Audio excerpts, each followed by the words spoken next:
Salut à tous. Ça fait longtemps, hein. Dis donc, que je n'ai pas parlé. Je crois que j'ai fait... Oui, j'ai téléchargé 2 vidéos. Voilà, c'est tout. Oui, j'ai fait aussi une vidéo avec le hérisson. Voilà. Mais parler des choses qui se passent, ça fait longtemps. Oui. Je sais pas si... Bon, j'espère que j'ai du salut, je sais plus. Salut à tous. Bon, j'espère que vous vous portez bien, Inch'Allah. Nous avons un bel été et non pas une canicule. Parce qu'aujourd'hui, hein, l'été s'appelle la canicule. C'est un martèlement quotidien dès qu'il y a une petite hausse de température. C'est incroyable. Là, ça redevient plus clément, moins chaud, moins lourd surtout. Avec une petite pluie. C'est vrai qu'il n'y a pas eu beaucoup de pluie. On en a eu un peu avant, un peu entre-temps, des petites pluies. Et puis là, et l'orage. Bon, enfin, ici, dans le sud-ouest, c'est pas comme dans le sud-est, où il y a eu un peu moins de pluie. Les jardiniers que je suis on parle, hein, c'est à peu près genre 2 mois, 2 mois et demi sans grosse pluie. Et donc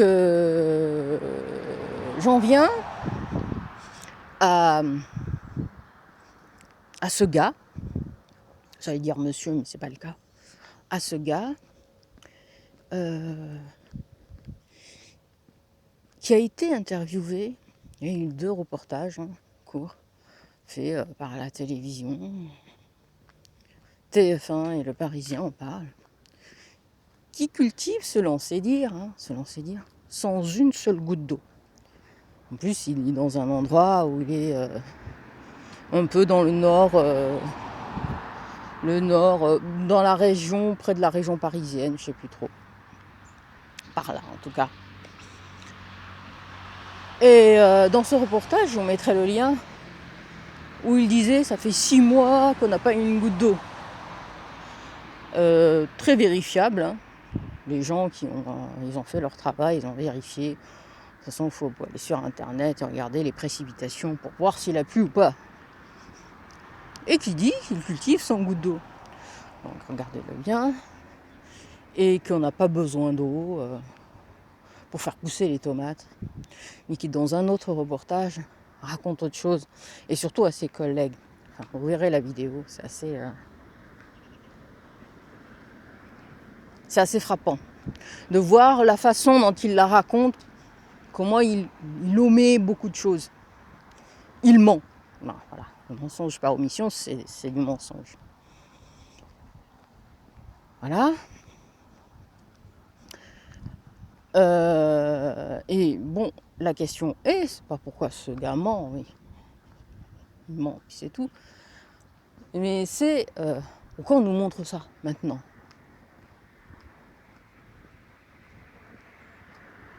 Ça fait longtemps qu'on est conditionné à ça.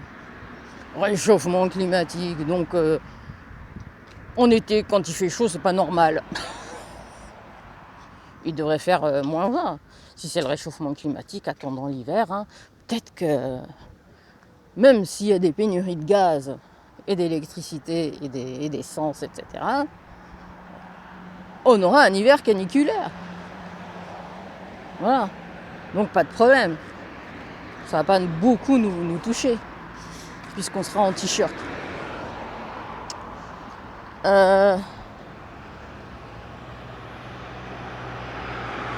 Tout ça, en parlant d'eau, c'est comme si, comme pour tout, hein, depuis, on s'en est rendu compte depuis très très longtemps, mais on s'en est rendu compte surtout ce qui s'est passé pendant 2 ans, là, où les fous étaient de sortie. Hein. On ne parle pas des fous qui ont des problèmes psychologiques. Les vrais fous, les fous alliés. Les frustrés, ceux qui ont envie de contrôler, ceux qui n'ont pas... Voilà. Ça a été... On a fait une grande place à à tous les hypocondriaques, les tarés, les frustrés, les opportunistes,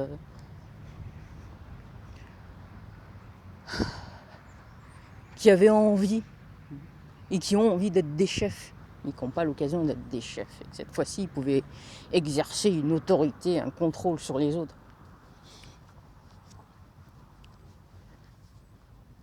Eh bien, c'est ça. Ils comptent sur ça, sur ces gens-là, et sur le tout contrôle. Donc aujourd'hui, on nous dit que on ne peut pas contrôler. Ça, je le comprends comme ça. Après, vous le comprenez comme vous voulez. Laisser les gens libres de faire comme ils veulent. Donc on doit contrôler tout ça. On doit contrôler l'air qu'ils respirent, la terre sur laquelle ils marchent, l'eau qu'ils boivent et le feu. Ils sont responsables du feu parce que comme ils ne nous croient pas,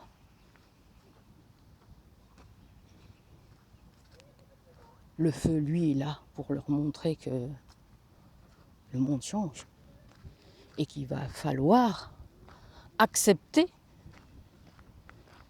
de n'être plus des individus, mais juste une masse que l'on contrôle, à qui on donnera accès à l'eau, à l'air, à tout en fait, à sa vie, à sa façon de mener sa vie, si on veut vivre.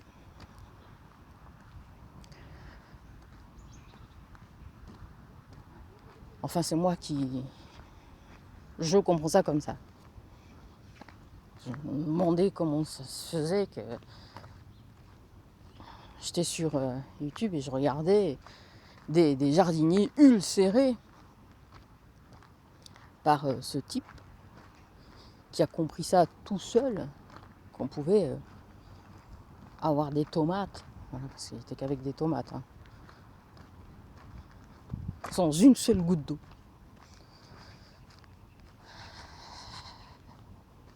Bon, peut-être que je dirais pas le fond de ma pensée, parce que bon, c'est pas non plus...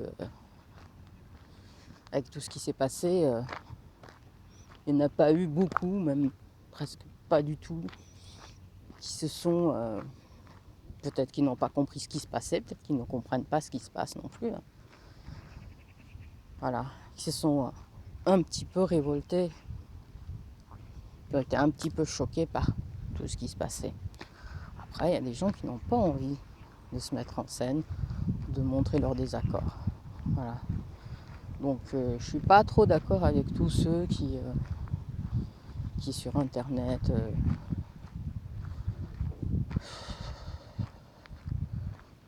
leur casque du sucre sur le dos, comme on dit. Voilà, voilà. Donc, c'était tout pour l'instant, parce que je me suis un petit peu coupée de toutes ces folies. Hein.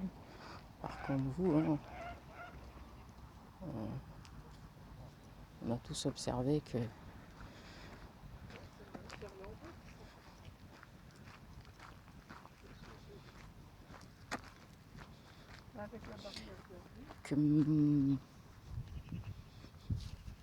bien qu'il ne se passe pas grand-chose, il y avait encore des gens avec des masques.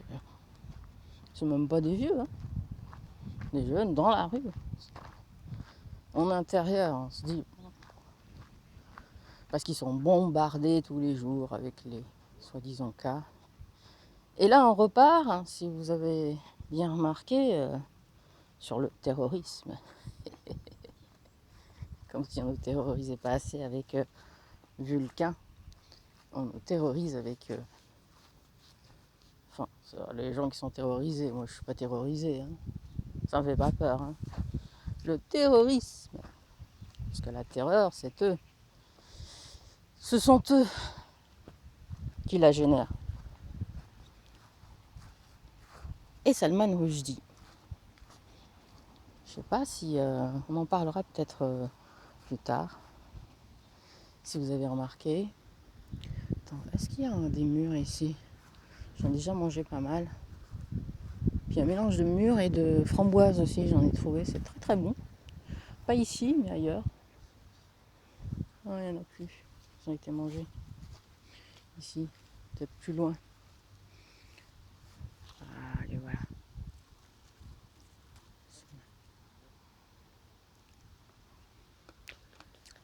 Je disais donc Salman Rushdie qui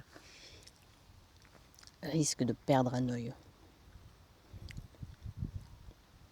Comme si on n'avait pas déjà remarqué qu'il avait un œil qui disait merde à l'autre.